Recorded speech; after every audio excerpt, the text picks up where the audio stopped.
take up H98 to establish an expedited confirmatory adoption process for parents who conceived a child through assisted reproduction and other parents under state law. And we'll start with the walkthrough. Thank you for being here, Michelle. Sure. Good morning. For the record, Michelle Childs, Office of Legislative Counsel.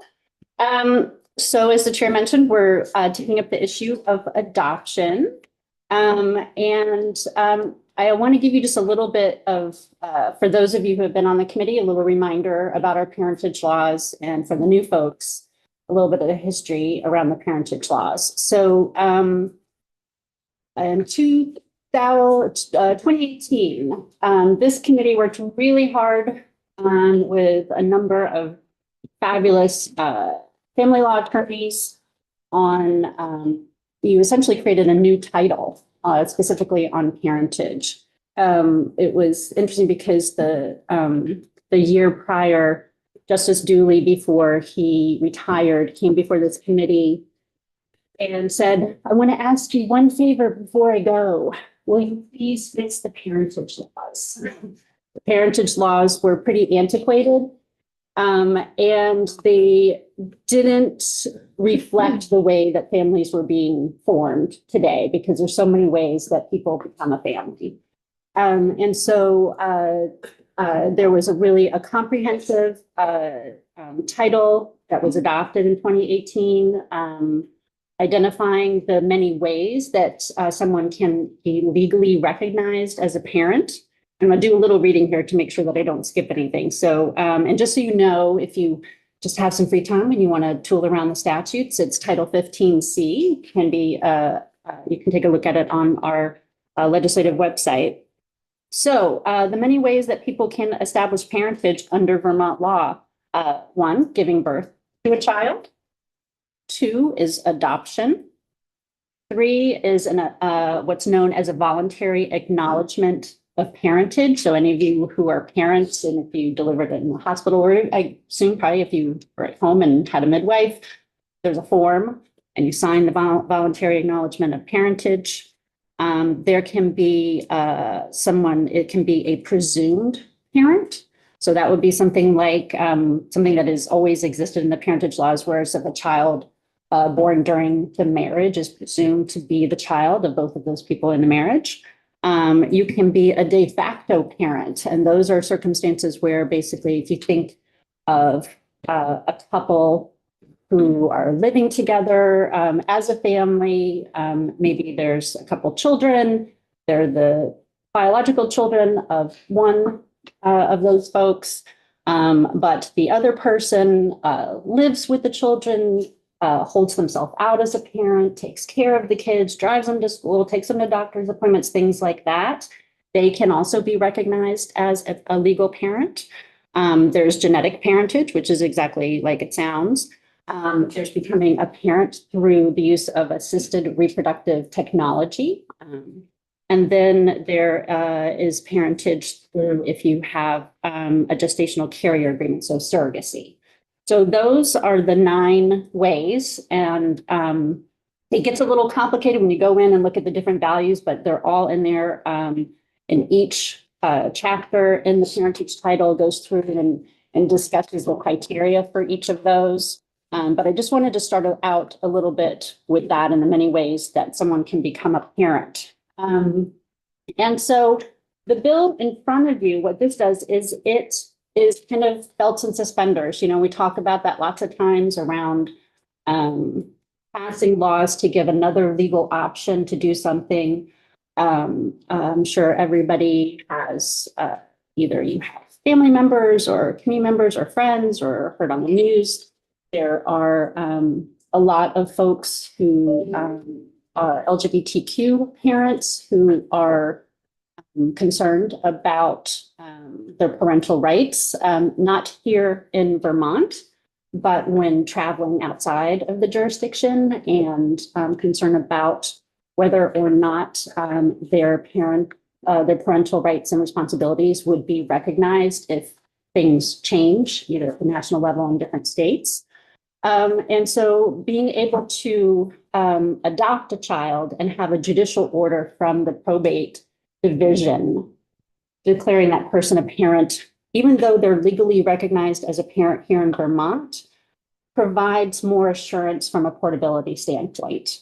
Because, and again, those of you who have been on this committee for a few years, when we did the SHIELD laws a few years ago, we talked a little bit about full faith and credit clause of the US Constitution.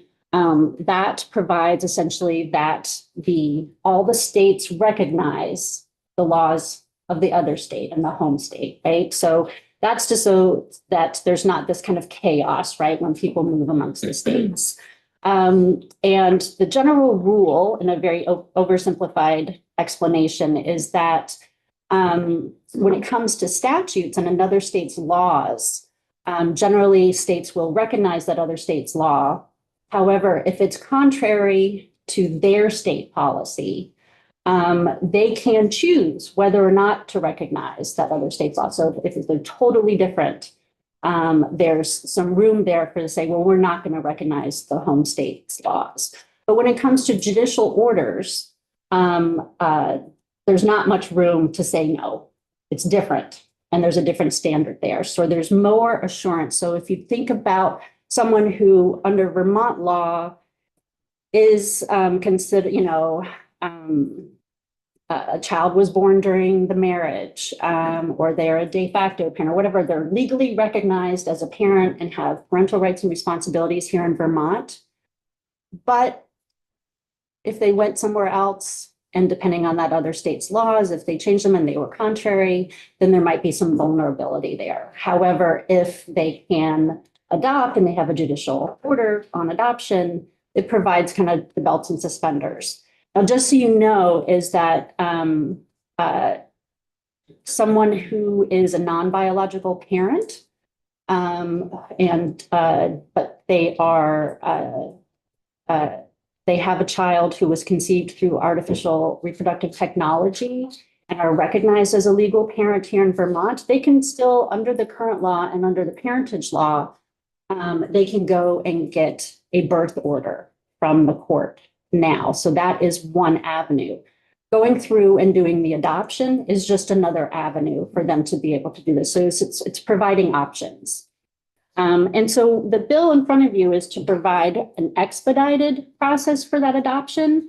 I know we have experts that are testifying, plus also you have committee members who are experts and know a lot more about adoption than I do.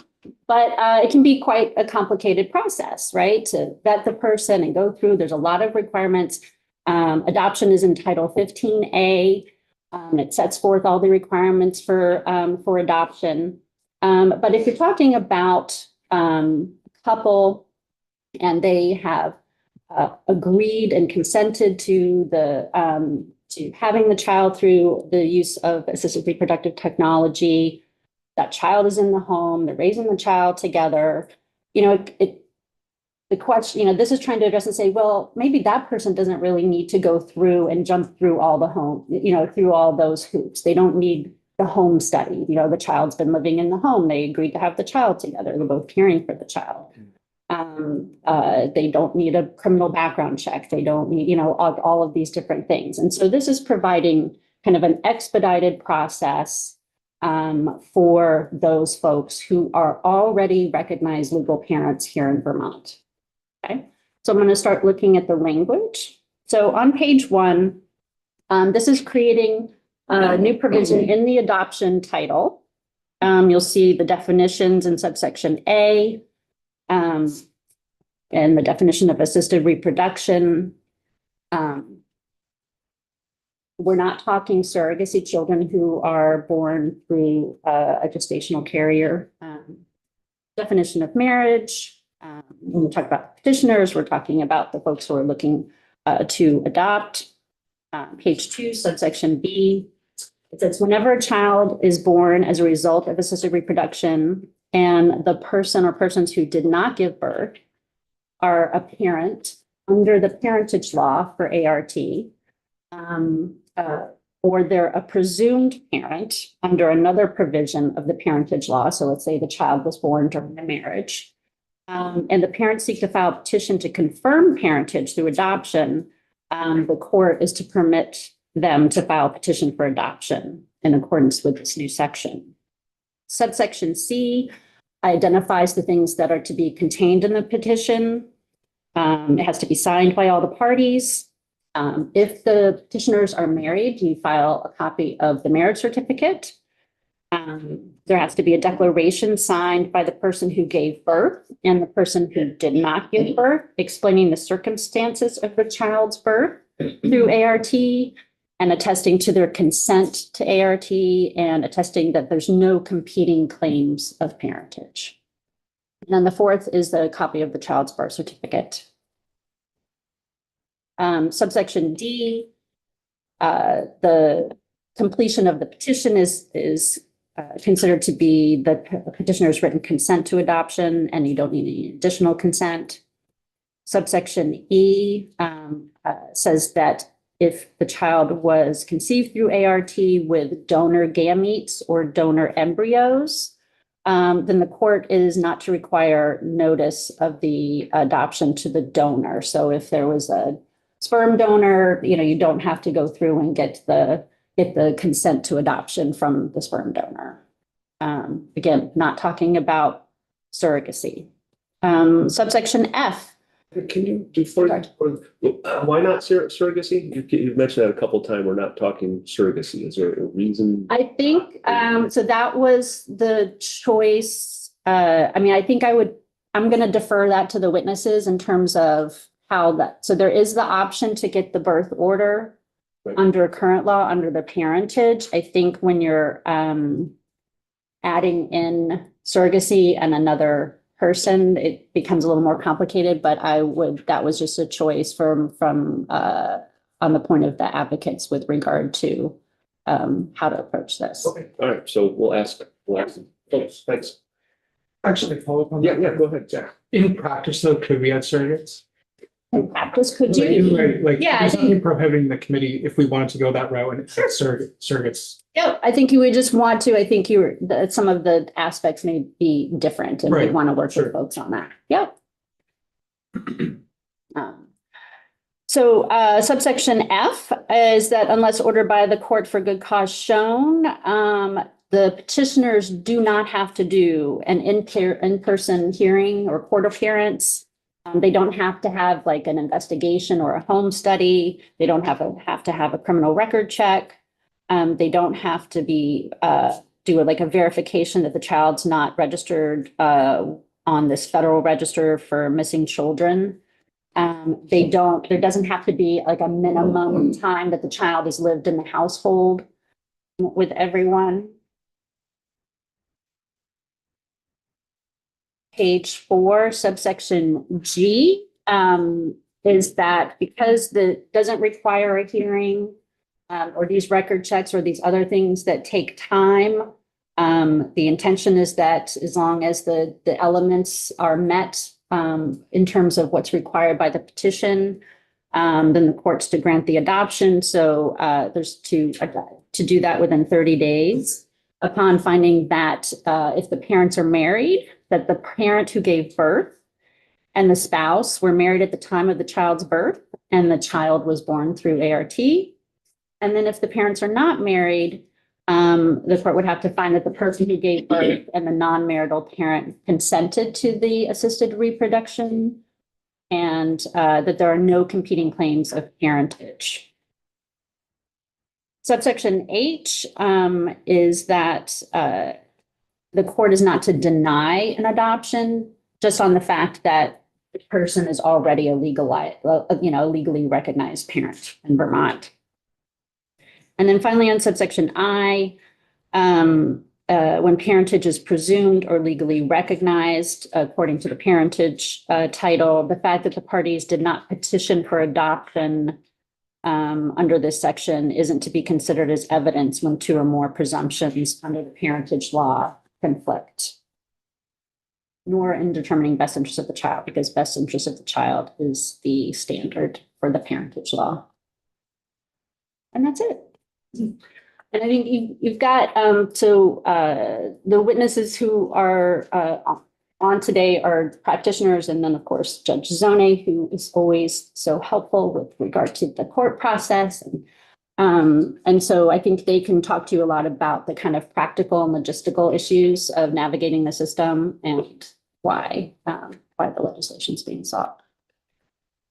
Angela, and then Ian. A question that may be for one of our witnesses, but just wondering if you know why we want to again mention, we have the requirement that in the complete petition, it states that you have to attest, right? That Where's there's, that? Yeah. so yeah, right. I'm trying to figure it out too. Page 3, top of the page, lines 1 and 2, one of the thing, or line 2, attesting that no competing claims of parentage exist. Mm-hmm. That part of the complete petition. Mhm. And then on page 4, when it's talking about what the court shall, is it page 4? Sorry. Right on. No, line yeah, nine. so, right, subsection B. Well, you want to make sure that there's no one else. So I don't know if you remember, but like when we were doing the parentage law, it can be a bit of a puzzle sometimes when you're trying to piece everything together, when you and people may be able to people may fit into a parentage category, but they may not be looking to assert their parental rights. And so I think what it is that you want to make sure that there's no other parties out there that have a parentage interest or legally recognize parentage. And so they want to, so I know, I think probably the practitioners could tell you maybe what circumstances Well, that might. actually, my question actually is more happen. like, my question is more about why is there a need to have it as both an attestation and a finding by the court? Well, the one is that the petitioners in their filing are saying this is Right. true. And then you And the want a court finding there. in the court. So I think it's two different Yeah, okay. things. Yeah, great. I'm just here, yeah. I'll ask more about it. Thank you. Yeah, Ian. Just quick question, page 3, line 11, moving forward from subsection F. So this feels kind of like the major thrust of this is all about trying to expedite the process and prevent requiring people, as we've identified here, from going through those additional things. So we've enumerated or we've listed out some of these potential things the court could order. If a petition for adoption law were to change and add additional things that the court could order, this wouldn't automatically update to capture those additional things. No, but I'd be the one writing it, so hopefully I'd remember to do something about it. Okay, I was just wondering if there's a way to prevent or to guard in advance. So Right, that, I hear what you're saying, which is whether or not we should have maybe a little more catch-all language that says, I get it. yeah. I would sort of support that, but I don't. I leave it to the expertise. No, I think it's a good point. I think it's a good point. So I think we'll keep that in mind as you guys move forward. And if you decide to move through the markup, we could consider maybe, adding some language there. And maybe the witnesses can speak to that too. Yeah. Great, thank you. So question as far as back to the concept of competing claims. Back on, I'm looking at page 4, I guess. There are no competing claims. So there could be, I guess I could call it concurrent claim, because under the parentage law, there can be more than 2 parents. Correct. So does that conflict with that? No, I think that this takes into account that there could be more than 2 parents and doesn't exclude that. So what if you had a third parent who's what's one of the other categories? It's been a while since I've looked at the parentage. I would, if I could phone a friend on that and just say, if you could just wait and talk, and then I'll circle back around, because I've loved working on this and it's been really interesting. It's watching how the law evolves, over time to address, the way that the communities form families now. It's really the practitioners that have these kind of case scenarios that can say, well, here's a situation and you have this person and this person comes in and this person comes in. And so looking at the issue of like competing claims of parentage was one of the most complex things. If those of you who were here remember it when we dealt with it in 2018, and again last year with the updates. So I'm going to punt on that one if okay for now. I apologize if Sorry. No, sorry. Okay. I didn't see. apologize if I missed this, maybe you haven't gone to the effective date. Mhm. It's for the September. Mhm. Do you have any information of why I just- September was chosen? So I tend to, when drafting, if, people are gonna have to get up to speed on this, right?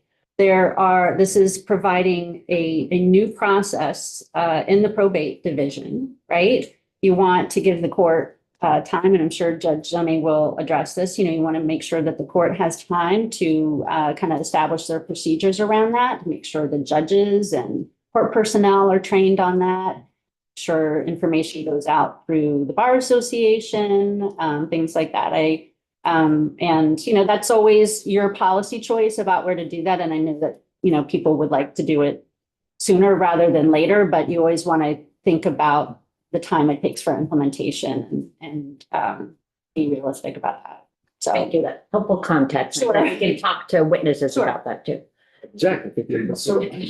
Thank you, Chair. I just have a question. If, say you have a couple that, had a child via surrogacy, Mhm.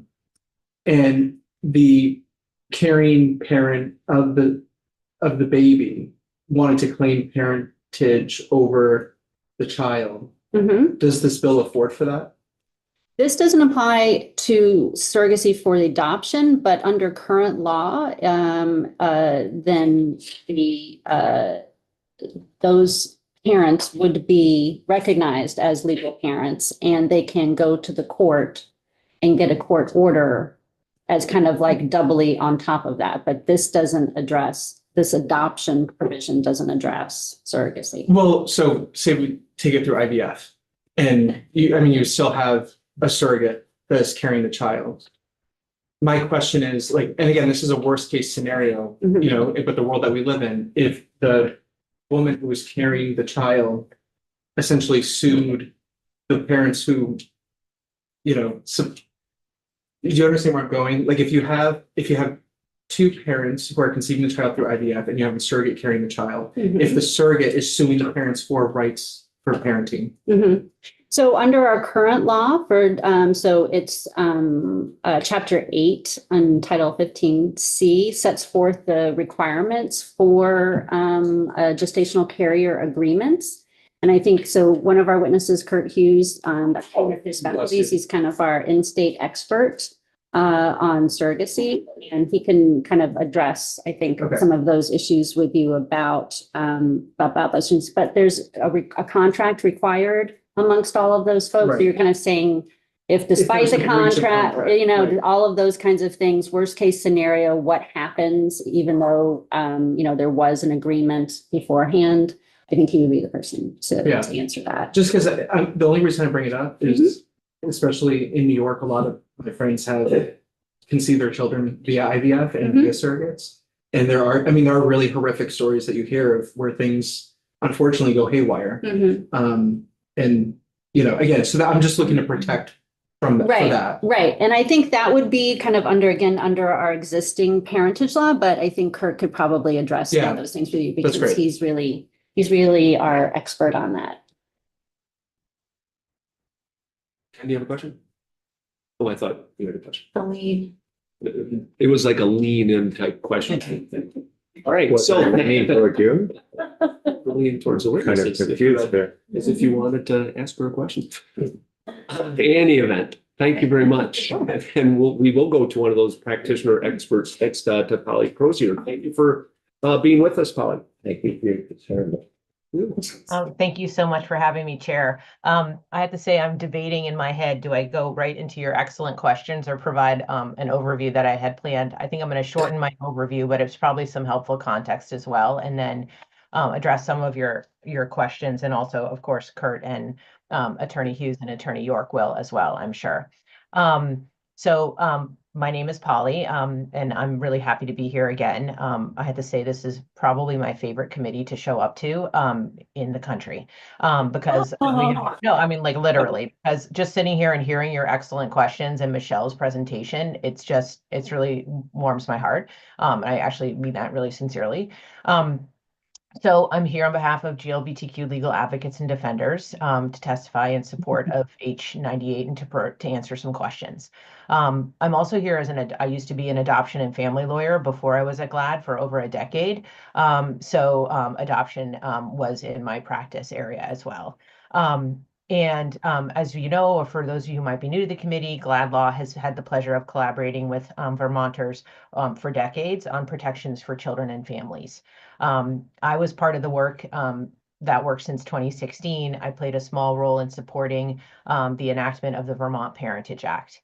And I want to share for you all that the Vermont Parentage Act has really served as a model, probably more so even than the UPA of 2017, because the Vermont version was really well laid out, clear, well organized, and honestly, that is Rhode Island, Connecticut, Massachusetts. The other states have followed Vermont's lead in structure, so thank you. That work was incredibly important, and has really led the way, particularly in our region.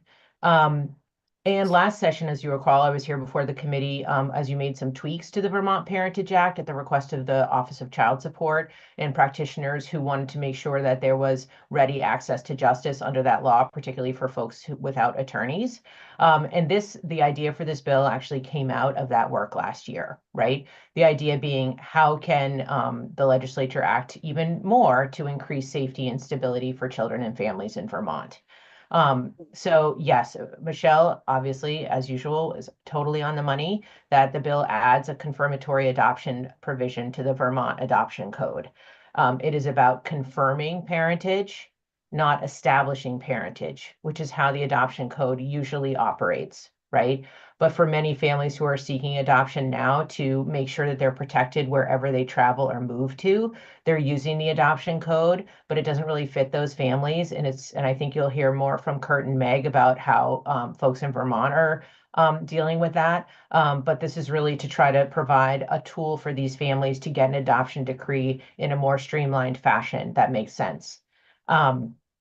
So as you know, like just to give you a little context about adoption is a really important path to parentage. Most adoptions involve adopting a child who is not known in your family into your family. And that's why the adoption code has all of those requirements. I actually think it was a great question about how to add some more inclusive language in case those adoption provisions change, to make sure that we're capturing those as well. I think it's a great point. But the home study, the notice to birth parents, criminal record checks, a waiting period, those kinds of requirements just don't fit in this context when a child is planned for, very much loved, and this adoption decree is sought to protect the family from discrimination and harm by other states. I will say or share that I had to adopt my own children born through assisted reproduction, and I can tell you that people feel very much that they need this protection, and it is very hard to jump through the hoops to get it. And again, as Michelle said, right, so why people want this adoption decree? We have a GLAAD Answers line, right? So we provide legal referrals and information to people throughout New England. And we had a 400% increase in calls from November till now. And so many of those are family law people and families, and people like really worried, right? And they feel that adoption, probably perhaps rightly so, is the best tool to secure their family. Because there's actually a specific court case, a Supreme Court case, VL versus EL, that specifically says an adoption decree in one state has to be recognized by another state, right? So it is that families know this, right? Families know that this feels for them like the highest level of protection, even though we know a judgment under the Article 7 of the Vermont Parentage Act is a judgment that will also receive full faith and credit. But many people feel like they want the choice of adoption because of this court case, and because adoption feels recognized to them. People aren't going to get both, right? It's not going to increase, I think, the workload of the court. It's just in this moment, people very much feel like adoption is the security their family needs. in any event. So I think that's why this bill is important. It's because I think people are really worried and fearful. And the Vermont parentage law is excellent, excellent, full stop. You have made the law in your state really include children and families. And I think what we're doing here is trying to say for when you travel outside of Vermont, when you move out of Vermont, how do we make sure that the protections here are that people aren't worrying? I will say we are involved in supporting a case in Oklahoma that's now on appeal. A lesbian mom was stripped of her parentage because state law in that state didn't protect a child born of the marriage. Anyway, it's a very long story, but if she had had that adoption decree, that wouldn't have happened to her and her child. That's on appeal. Hopefully it will come out the right way. But again, that adoption decree could have precluded that. Now, we don't want people to have to get adoptions. It's not how the world should work. But it is a really important path to security. And I think particularly in this world where people do tend to move around. I wanted to share that a number of states have taken action to provide smoother access to adoption decrees for families seeking to confirm parentage. There are now those laws in 8 states, New Hampshire, Maine, Rhode Island in our region, and then also Virginia, Colorado, California, Maryland, and New Jersey. And a number of states are currently considering these bills right now in this current legislative session. So in any event, I just want to say thank you for considering the bills. I think it's such an important support for local families who, again, are seeking the option of getting a decree, an adoption decree. And just to address some of the questions that came into the mix, I think the competing claims provision is, and the concern about, does this allow for people to have more than 3 parents, or how does it intersect? I think it does. I think Michelle has crafted it to make sure that, well, if this is your family, you're going to be able to seek an adoption decree as well. And in terms of competing claims, there could be a situation where, let's say, there's 2 parents and then someone becomes a holding out parent under the law, right? And you want to make sure that anyone who's doing an adoption discloses, right, that there might be a holding out parent, right? And that the court can account for that, and that process accounts for that. So I think it is about attesting to the reality of this family, and so that no one is left behind. Of course, the law is already clear on who is a donor and who is not a donor, so that's not a concern. But there are, again, right, inner layering ways to be a parent, and we just want to make sure that people are faithfully disclosing the situation so that the courts can assess it and that nobody is left behind inappropriately. I will also say, in terms of surrogacy, and I really totally defer to Kurt on this, and I look to him, and we'll just say the 2 cents of the thinking. Absolutely right, it's a policy decision for this body. I think when the thought at the outset had been, when you have a surrogacy process, right, the provisions of the Vermont Parentage Act address that with a lot of care, right? Required legal counsel for the intended parents and for the person acting as a surrogate, right? Like there is really an assumption under that article that someone will get a judgment of parentage, right? Everyone has lawyers. You get a judgment of parentage so that when your child is born in the hospital, the intended parents are protected by that judgment. In the assisted reproduction code, sometimes people will not have lawyers. Sometimes people will not be going to court to get that judgment. So there is more of a need to say, hey, we need to make it easier for you to get that judgment or that decree that you might want. And hopefully people who have a surrogacy judgment wouldn't also feel they need to get an adoption decree on top of a judgment. Because from a legal perspective, they have the same force and effect. But the assisted reproduction folks might not have any judgment at all and might just be relying on Vermont state law. And Vermont state law doesn't necessarily have to get the protection in other states that a Vermont decree does.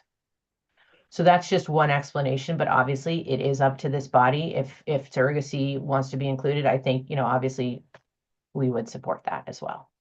And I will leave it at that. Before you go on, so just Yeah. just for Michelle, So if we could plan, and maybe it could still be this morning, actually a walkthrough of that chapter 8 in that section. So we have better information to decide if we think that we should move surrogacy into this as well. Just to really understand the full protections that we already have. Because I don't think you weren't here when we did that, so or not from where we were. So we'll plan on that, whether we can move it this morning or if that's not enough time. And then can I just clarify, so on when Polly mentioned holding out parents, that's kind of what we consider our de facto parent. So if there are, there's another person in the family who acts as in a parental role. And so that would be considered, and so that's the kind of person that's kind of you're most often gonna think of in that context. And then also on the point that she made around the difference, so with the surrogacy, everybody's represented, there's a contract, there's certain conditions you have to meet under the law. And then with ART, it can be just an oral agreement between the two parents that they're gonna conceive a child through ART and have it. So like that's kind of where, the difference between the how prescribed it is under chapter 8 versus ART recognition of parent under chapter 7. Yeah, go ahead, Zach. A question on like the holdout parent, and again, I guess my question on that is that in the view of like the parents? Is it in the view of like how is the holdout parent determined? Like, can a child There's at age? standards and Okay, yep. And I can also, like, when we go back to this. We can talk about- I can pull it up and put it up. Yeah, if we could do because a there's full kind of overview of the parentage law, because I think that helps us with this. So Polly is going to weigh in on this as well. Go ahead. Well, and I forgot to say one thing, which is perhaps overstepping, but you guys can let me know, which is someone asked a question about the implementation date. And I generally agree that implementation, it is important to get, have everyone have time to implement. I will just say the Vermont Parentage Act was implemented in 6 weeks. Not that everybody wanted to do that, but the legislature passed it. It was effective in 6 weeks. We supported the agencies really quickly to get the forms in place. So all is to say is where there's a will, there's a way. We are always happy to support with implementation. I helped Rhode Island with their forms, whatever we can do, depending on the decision of this body to with the implementation date. Barbara. So would you say that right now it would be important to expedite the implementation date in terms of offering those protections to children and families?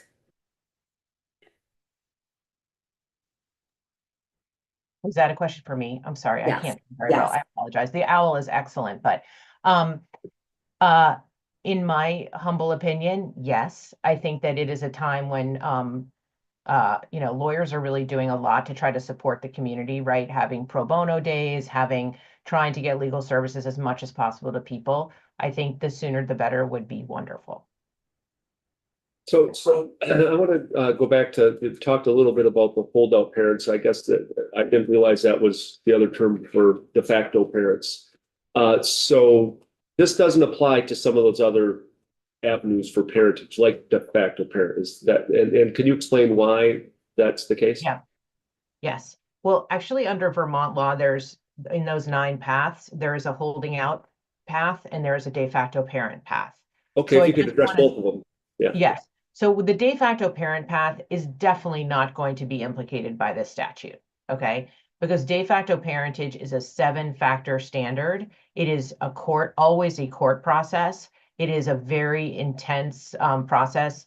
And I think, to the extent there's someone who is establishing themselves as a de facto parent, everyone is going to know, everyone will be involved in that in the courts, and it won't be an adoption process, right?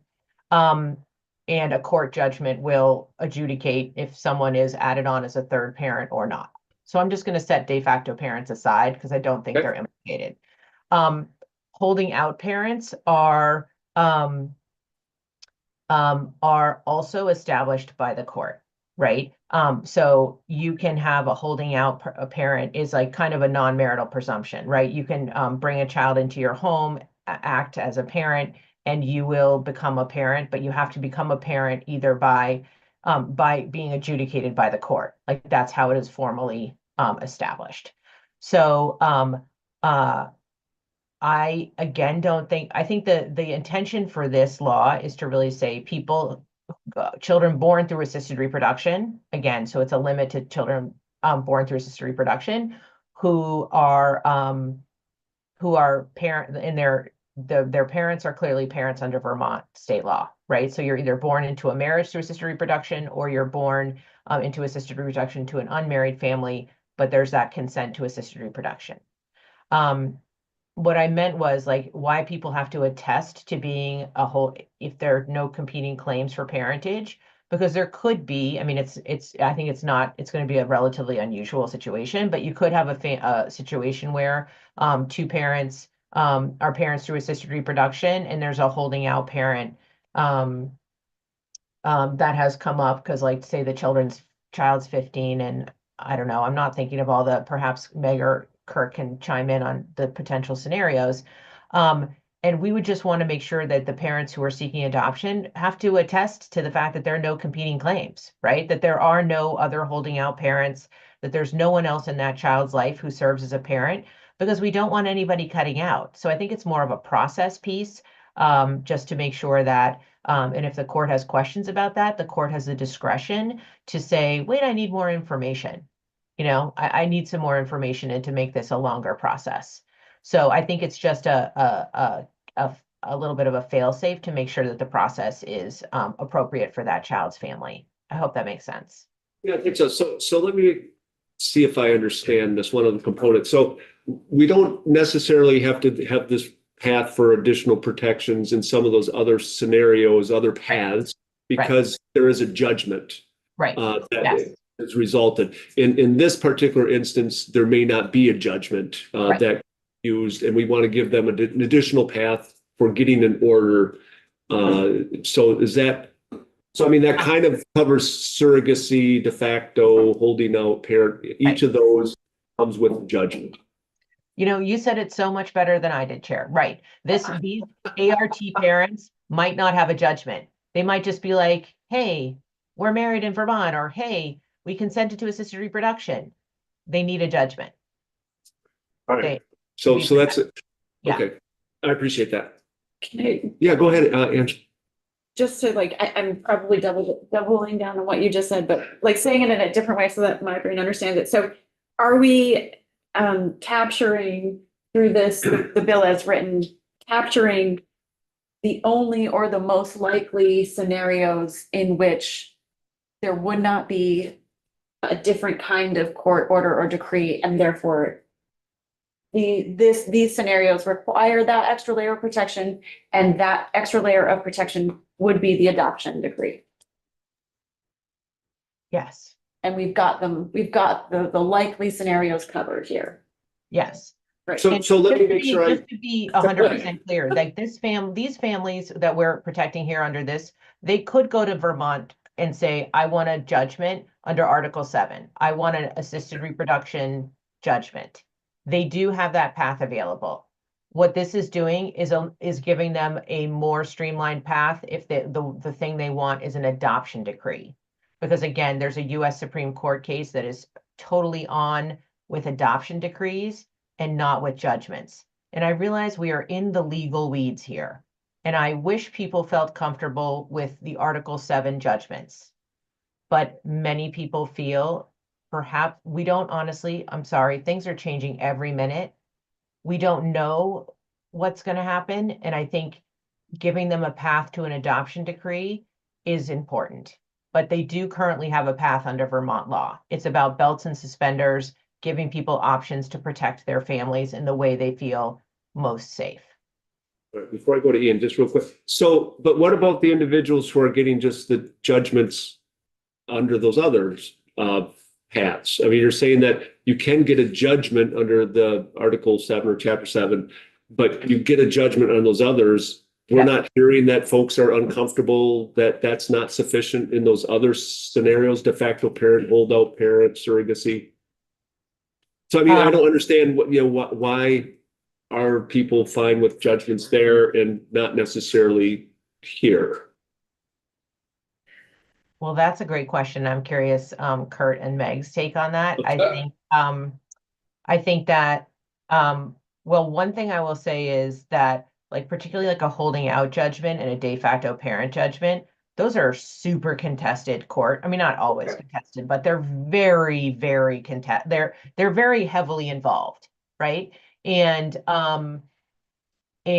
also, I mean, I mean, you're thinking outside the box. I love you thinking outside the box. Well, I think that it seems to me if they're that contested, then why not provide, my only concern of de facto parent is, would you really want a quick adoption path as opposed to the full No, everything? So, right. but it doesn't sound No. like that's the case because to get a de facto parent order or judgment, yeah, it takes a lot. So Right, because those people are establishing themselves, right? They're not actually parents. They are establishing themselves as parents. Holding out people are trying to establish themselves as parents, and that court is involved in that. These people are already parents. They just need like an indicia, something that is ironclad to make sure they're parents everywhere. all right, so I appreciate that. And Ian. I think my question was answered, but just that the group of parents that we're talking about in H98 do have access to the adoption right now, but it's not expedited. Correct. Exactly. Yes. Yeah, And I think so you'll we're- hear, right, there's just they do have access. It's just a longer process that I think lacks Yeah. consistency throughout the state. And I think the hope is to improve that for better access to justice. And the surrogate or the other group of parents that all of the questioning we just heard on about also have the path for adoption as well. It's also that longer, could be a longer investigation. But maybe doesn't need the expedited because they have the safety of a judgment already. Maybe that's a distinguishing factor. And here are people that likely haven't gone the path to even get a judgment. So Yeah, and the judgment that you're referring to is not the Chapter 7 judgment that parents that we're talking about in H98 could also access. Different, okay, yeah, I think I understand. that's right. Barbara. So, Holly, given that you also did adoption law and I'll be sure for European too, our adoption laws are super important to make sure we're doing right by children, just like we're trying to do right by children for this proposed bill. The resources for adoption are limited and expensive to get a home study, to get fingerprints, to go to court. So one thing that I know our state has been concerned about is permanence for children and making sure adoptions can happen in a timely manner, but so sort of a side benefit is freeing up those resources to get those kids who need to go through the adoption process quicker access to them, right? Rather than, it's almost like, right, I keep thinking of medical analogies like, using, surgery when there's a cream that will take care of the issue or something. So does that make sense? It does. I mean, I think it really does. I think it's about not taking up the time, the time of various entities on adoption processes that don't make sense for this family. I have seen in other states, like for example, I worked in a state where people who had children born through assisted reproduction were required to do homestays for married families by the state child welfare folks, right? And that was like a really strong example of how that is not where the state child welfare folks should be spending a second of their time. And the family shouldn't be paying for that as well. Like double the burden on the systems and the families. So And then I think you law raise an enforcement, excellent point. right, for the fingerprints when law enforcement, like, right, it's multi-layered. systems. Thank you. All right. Did you have more? I'm wondering if we caught all the questions we had. Well, I will just say I will be here throughout the hearing to listen and support the committee now and afterwards. So thank Thank you very much. Well, I'm going to ask one other question if I could as well, though. So could this process be misused, and how big of a risk is there that this process could be misused? I mean, I guess there's always a risk that there are bad actors out there. I don't think there's a big risk. I mean, I think that people, first of all, you're submitting your own child's birth certificate, right? That is a part of the process. And you are attesting to being, I mean, I think to my own, right? Like you're filling out your paperwork, you're signing it, perhaps with a notary, you're submitting your child's birth certificate. I think, I don't think there's a risk. I mean, that's one of the reasons why it was drafted to say, you know what, the court still has the discretion to say, yeah, I'm not going to give this expedited process. I'm going to, something seems strange here. I'm going to ask for more information. So, and I think that's important. So there could be a situation where there could be coercion of one of the parents, and presumably this process, there's a different process they could go if there was any hint of that. Right. And then the court can say, hold up. And yes, and also, yeah, yes. So I think that's why it's drafted so the court always, at the end of the day, maintains discretion. Okay. All right, thank you. Any other questions for Polly at this point? So do you want to break now, or should we do one more witness before break? Ken? What do you want to do, Ken? Not even talking. Okay. All right, so Kurt, we'll proceed with you then. I gave Ken his chance, and now he can't complain. It's a big hour of testimony. Also complain. All right, thanks for being here, Kurt. Oh, it's my pleasure. Thank you very much. For those of you that don't know me, my name is Kurt Hughes. I'm in the Burlington firm of Tarnelli and Hughes Family Law. I have been practicing in the area of adoption law since the year before the current Title 15A was established in 1996. I've been also practicing in the area of surrogacy and assisted reproductive technology law for about 25 years now. I was privileged to be involved in the implementation of Title 15C and had a chance to work with both the House and Senate Judiciary committees, and it was a great honor for me. And I'm, as Polly said, I'm grateful for the work that you all do here. We're very fortunate. When I see how my colleagues across the country are struggling with, for example, in New York State, I think it took them 20 years to get a surrogacy statute implemented because of the various factors there, and now they have a surrogacy law as well. So it's a privilege to be before you all this morning. I think Polly has stated it better than I can, but to put it bluntly, people are terrified. And our office gets calls every day from people finding out how to secure their family legally. And I think even though the title Chapter 7 of 15C orders are available, people don't know about them. Even the forms are kind of tucked away on the Judiciary website under the miscellaneous category, so people can't find them on their own, and it's unusual that people know to get those orders. I try to get the word out in the community as best I can that they're available. They're inexpensive. They don't need an attorney to do them. But people are not aware of them. And that's one reason why I think that this statute is this H98 is so important. But even people that are aware of the Chapter 7 orders still prefer to go the adoption route. Because it really is the gold standard for parentage adjudication, as Polly mentioned, having Supreme Court precedent, to the extent that we can even rely on precedent these days, but it's there. And I have couples that have chosen to go through the more onerous step-parent adoption process rather than use the Chapter 7 order because of that. And the problem with the traditional second parent adoptions for these couples is that they have to go through really invasive procedures to, in essence, adopt their own child.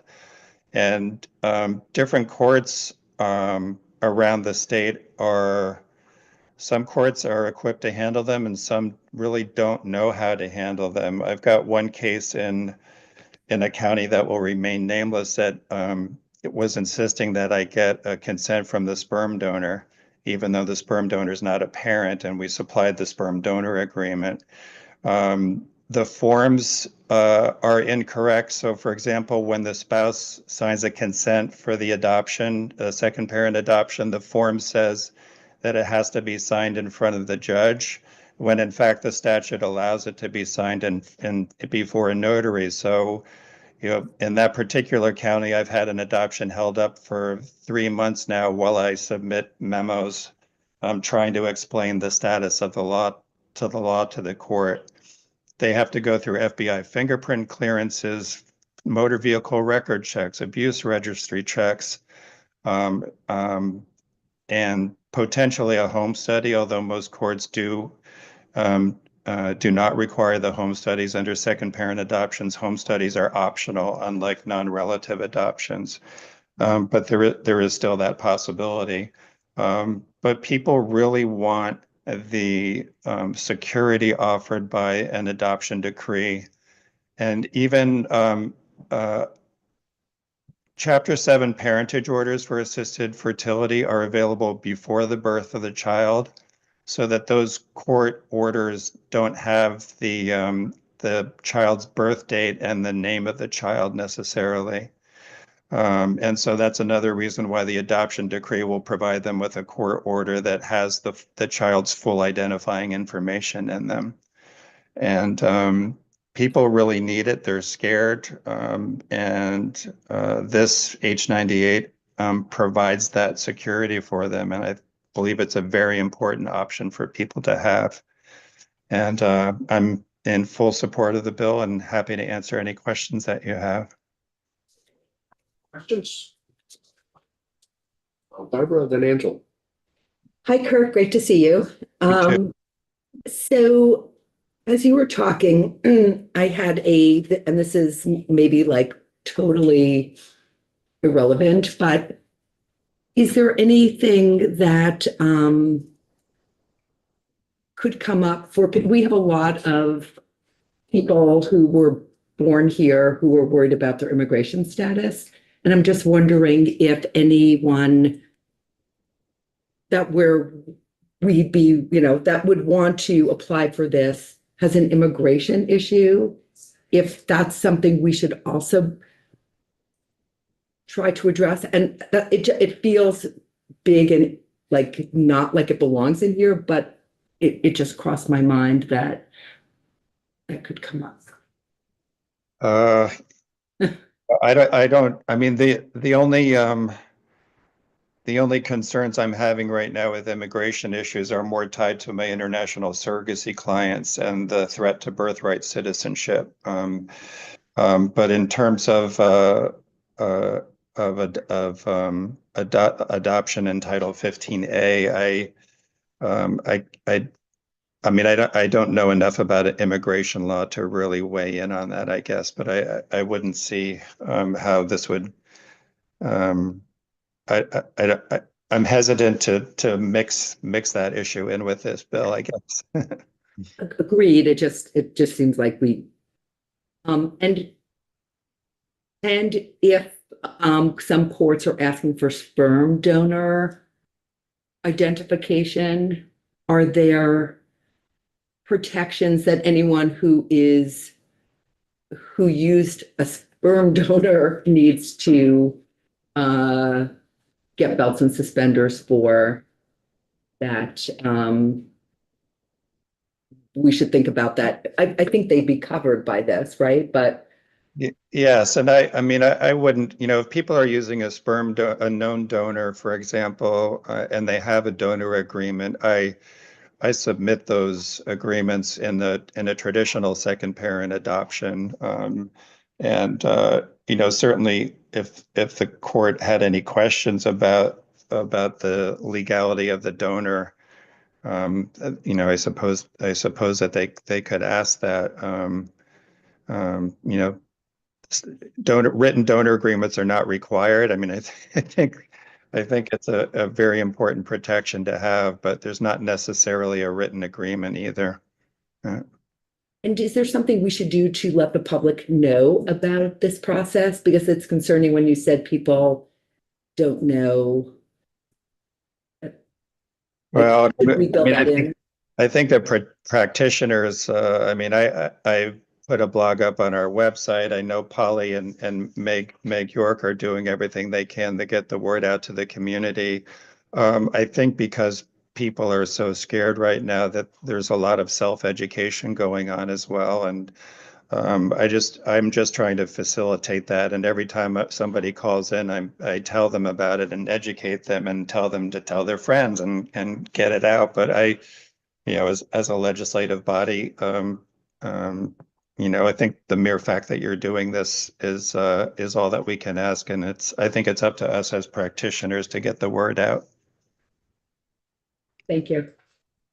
Rachel. Bert, nice to see you. One question about something you said and then a question about the bill. I was just wondering if I'm understanding correctly, when you said that that the forms are incorrect, or those are the forms that are necessary for the Chapter 7 order, that process, or? No, the Chapter 7 order forms are fine. It's the traditional step-parent adoption forms that are incorrectly state that only that the spouse of the petitioner has to sign the consent in front of the judge, and the non-biological parent has to be signed in front of the judge or someone appointed by the judge. And when in fact the law is that it can be signed in front of someone authorized to take acknowledgements. So, I try to educate courts as best I can when the issues come up, and but again, it's added stress and delay for the clients while they wait for judgments. Thank you. Yeah. Having Judge Zoney in the room, I just wanted to make sure I was understanding that correctly.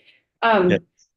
And then my question for you, or I guess my second question, are you confident that we are capturing the most, or all, I guess, maybe vulnerable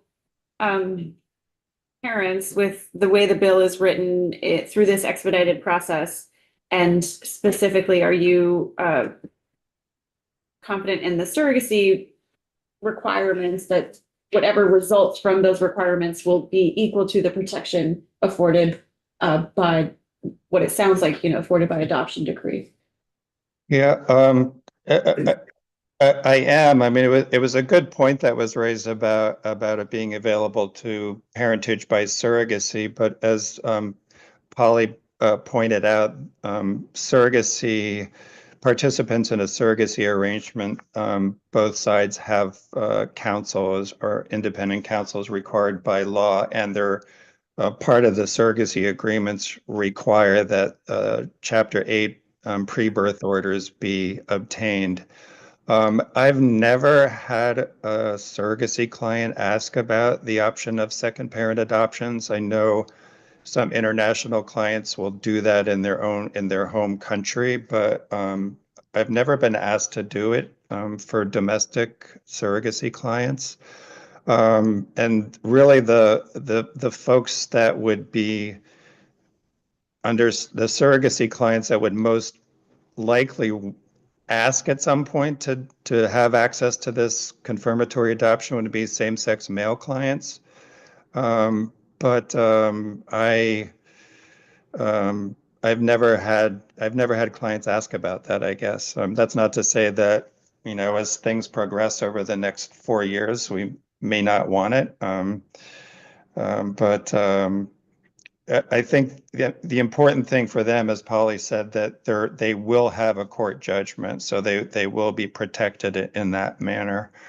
And both of their names are on the the birth certificate, the original birth certificates as a result of the pre-birth order. So while I wouldn't see any harm in adding Chapter 8 parents to the bill. I haven't seen enough of a need for it. I wouldn't want to do anything that would slow progress of this bill down if that would have that effect, I guess. Thank you. Yeah, Michelle. I just wanted to mention, just following up on Barbara's comment about donors, is that you have in current law says very clearly that a donor is not a parent. There's two exceptions to that, and that's where there's been an agreement, like a written agreement that donor would be a parent, or if the person who is a donor is also the spouse of the person who is giving birth. So just want to let you know that's already clearly set forth in your parentage law.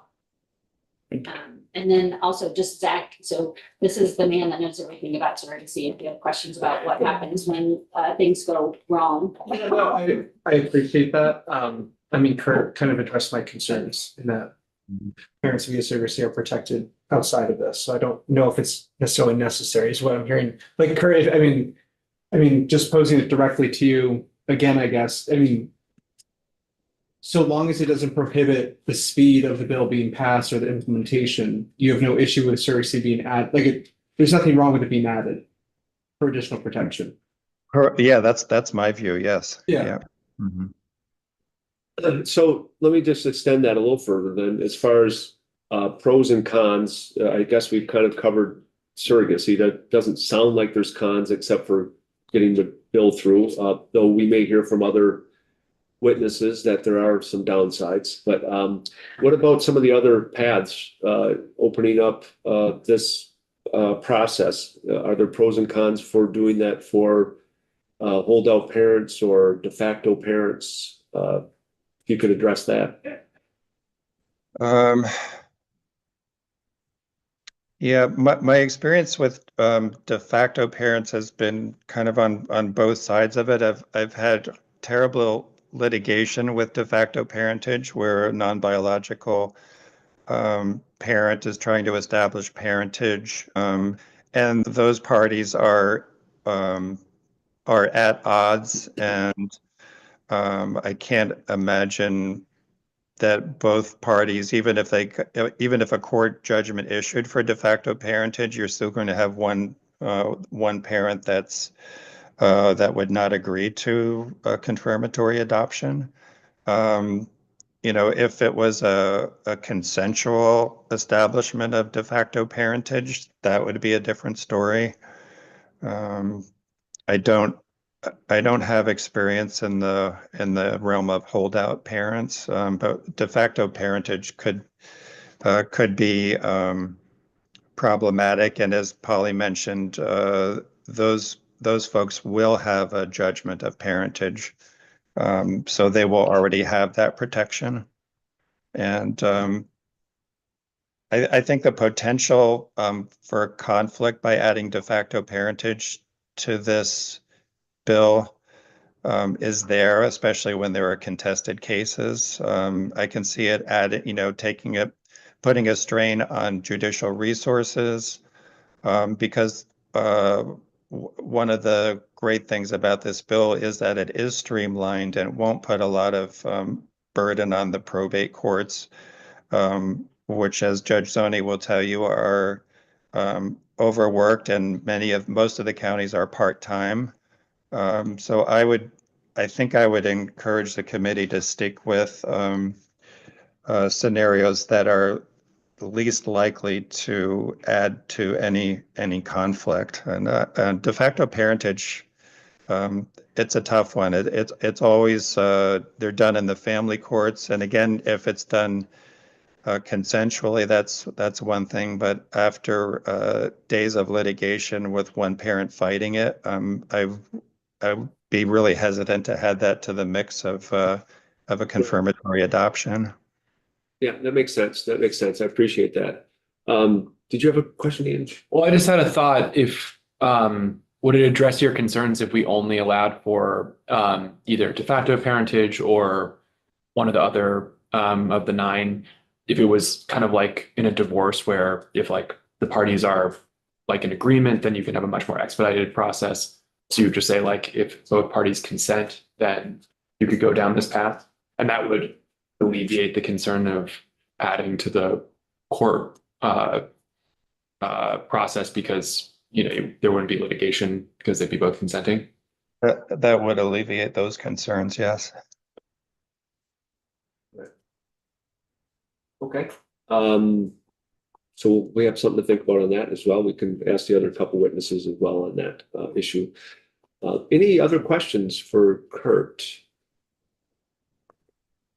Tom? All right, well, thank you all Oh, so no, much. we have one more question for you, Kurt, sorry. I feel like I crashed a little bit on the honor. Because I don't know a lot about what surrounds this. I guess I need to learn a lot more about. I get the general gist of this. De facto parenting, you may have answered the question. If there is say you have a couple, they have a child, couple passes, somebody passes away or is divorced or whatever, and the new spouse wants to adopt, is the process any different? Yeah, that would be a more traditional second parent adoption. The spouse would still have to go through the background checks and that would be required, but that's, people expect that, because again, as Ms. Rachelson and others have pointed out, you're in those cases, you're adopting someone that's not your child, and parentage has not already been established. So in those cases, the background checks would still be appropriate, and people are happy to do that for those types of cases. And I have a number of those where one biological parent has passed away, and people are happy to do that to get the security for the child. Does that answer the question? Yep. Okay. All right. Thank you. Thank you very much, Kurt. Thank you. So we'll take a 5-minute break, which of course means it's going to be 10 minutes, but let's call it 5, and we're adjourned.